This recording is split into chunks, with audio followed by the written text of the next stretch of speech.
Legal information की तरफ से सभी देशवासियों को दीपावली की हार्दिक शुभकामनाएं। दोस्तों, आज मैं आपके साथ माननीय सुप्रीम कोर्ट के एक बहुत ही इम्पोर्टेंट जजमेंट पर बात करूंगा, जो कि डीवी एक्ट यानी कि डोमेस्टिक वायलेंस एक्ट पर आधारित है। दोस्तों, क्या आपको भी लगता है 498 ए की तरह डीवी एक्ट भी पत्नियों के द्वारा दुरुपयोग किया जा रहा है?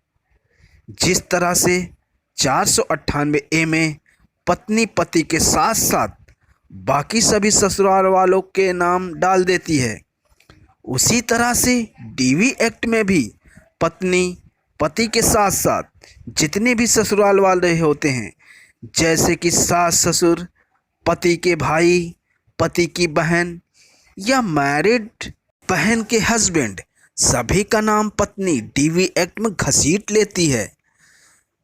पत्नी द्वारा यह भी नहीं देखा जाता कौन कहाँ रहता है, किसका कितना रोल है। पत्नी को तो बस पति और ससुराल वालों से बदला लेना है, उन्हें मुकदमे में फंसा के परेशान करना है। दोस्तों, आज के केस में कुछ ऐसा ही हुआ। इस केस में पत्नी द्वारा ससुराल के 11 लोगों के ऊपर डीवी एक्ट का केस फाइल किया गया। ऐसे में माननीय हाई कोर्ट भी पति पक्ष को कोई राहत नहीं देता और सभी पर डीवी एक्ट का केस चलाने के आदेश देता है। पर माननीय सुप्रीम कोर्ट इस बात से बिल्कुल भी एग्री नहीं करता और डीवी केस में पति पक्ष को बहुत बड़ी राहत देता है। तो दोस्तों, बने रहिए अंत तक, देखते हैं केस के फैक्ट क्या थे और फाइनली माननीय सुप्रीम कोर्ट के द्वारा किस तरह का जजमेंट दिया गया। तो चलिए वीडियो को शुरू करते हैं। दोस्तों, इस केस में पत्नी के द्वारा ससुराल के 11 सदस्यों के खिलाफ डीवी एक्ट का केस फाइल किया जाता है। इसमें उसका पति, सास ससुर और पति के अन्य रिश्तेदारों को आरोपी बनाया जाता है। डीवी कंप्लेन के बेसिस पर मजिस्ट्रेट कोर्ट सभी के खिलाफ सम्मन जारी कर देता है, क्योंकि पत्नी के द्वारा डीवी एक्ट में झूठे केस लगाए गए थे। तो ऐसे में पति पक्ष डीवी केस को क्वैश करवाने के लिए माननीय इलाहाबाद हाई कोर्ट में एप्लीकेशन देते हैं। पर हाई कोर्ट पति पक्ष को यानी कि 11 के 11 मेंबर को किसी भी तरह का रिलीफ नहीं देते और डीवी केस को क्वैश करने से मना कर देता है। माननीय इलाहाबाद हाई कोर्ट इसमें पति पक्ष को एक डायरेक्शन और जारी करता है कि पति पक्ष लोअर कोर्ट में पेश हो और वहां जाकर बेल अप्लाई करे। दोस्तों, यहां पर मैं आपको एक बात बताता चलता हूं कि डीवी केस 498 ए की तरह क्रिमिनल केस नहीं होता।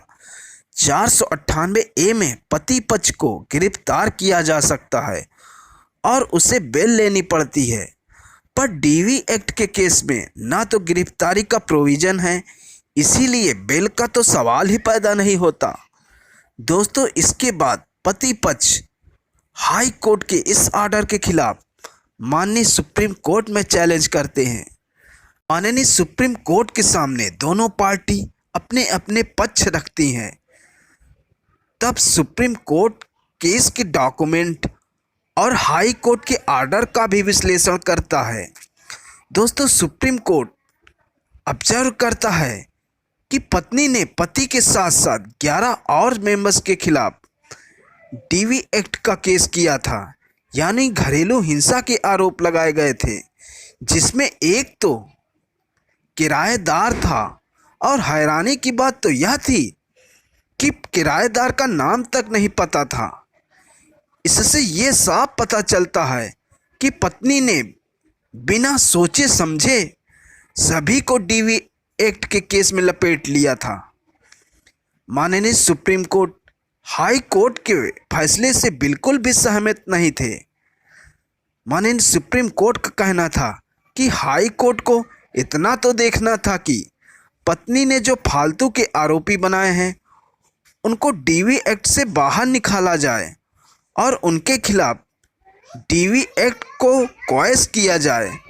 दोस्तों, इस केस में माननीय सुप्रीम कोर्ट ने पति की अपील को पार्टी अलाउ किया और 11 में से 8 आरोपियों के खिलाफ डीवी एक्ट को क्वैश करने के आदेश दिए। माननीय सुप्रीम कोर्ट ने पति और सास ससुर को इसलिए क्वैशिंग का लाभ नहीं दिया क्योंकि वो पत्नी से सीधे संबंधित थे। और दोस्तों, यहाँ सुप्रीम कोर्ट ने हाई कोर्ट के बेल लेने के आदेश को भी क्वैश कर दिया क्योंकि हाई कोर्ट का यह आर्डर, यह डायरेक्शन कि बेल लेना चाहिए, वो बिल्कुल ही गलत था। दोस्तों, इस जजमेंट से बिल्कुल साफ हो जाता है कि पत्नी 498A की तरह डीवी एक्ट का दुरुपयोग नहीं कर सकती। वो डीवी एक्ट में पति के साथ साथ बाकी फैमिली मेंबर को फालतू में नहीं घसीट सकती, उनको आरोपी नहीं बना सकती। अगर पत्नी ऐसा करती है तो आप इस जजमेंट का इस्तेमाल कर डीवी एक्ट के केस को ख़त्म करवा सकते हैं। दोस्तों, इस जजमेंट का लिंक मैंने इस वीडियो की डिस्क्रिप्शन में दे दिया है। इस वीडियो की डिस्क्रिप्शन से वीडियो को डाउनलोड कर आप अपने केस के फैक्ट के हिसाब से उसका इस्तेमाल कर सकते हैं। तो आपको यह जानकारी अच्छी लगी हो तो वीडियो को लाइक करें और अगर चैनल पर नए हैं तो चैनल को सब्सक्राइब करें।